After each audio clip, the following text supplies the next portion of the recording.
ना, जहाँ जिस अलमारी में आप पैसा रखते हो, धन रखते हो, उसके नीचे भी कभी झाड़ू नहीं रखना चाहिए। तीसरी, है ना, तो ये झाड़ू संबंधी हो गया। दूसरी बात अपन ये देखेंगे कि हमारे घरों में, है ना, जो बाथरूम होता है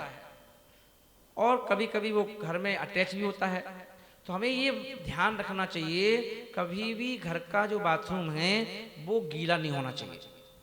और दूसरा, उसका जो दरवाजा है वो हमेशा खुला नहीं रहना चाहिए, दरवाजे को हमेशा लगा के रखना चाहिए, क्योंकि बाथरूम में नेगेटिव ऊर्जा निकलती है, और नेगेटिव ऊर्जा जैसे ही आप दरवाजा खोलोगे वो वहां से निकल करके कमरे में आ जाएगी, है ना, और कमरे के वातावरण को गंदा करेगी। इसलिए हमेशा बाथरूम का दरवाजा हमेशा हमेशा, है ना, जब जाते हैं तब खोलना पड़ेगा, पर जैसे ही अंदर जाएं तुरंत उसके लिए आप बंद करें,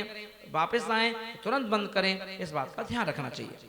तो जिससे लक्ष्मी तुरंत हमारे घर पर आगमन हो,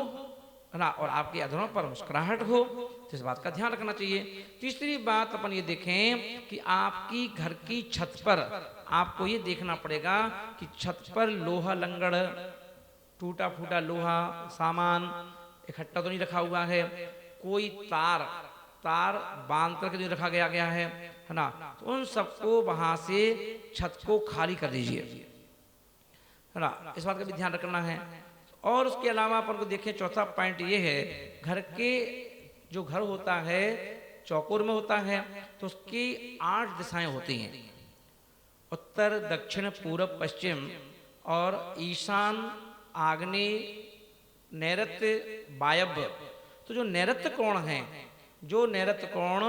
है ना, दक्षिण और पश्चिम का कोना कहलाता है, यहाँ पर उस कोने में कोई वजनदार चीज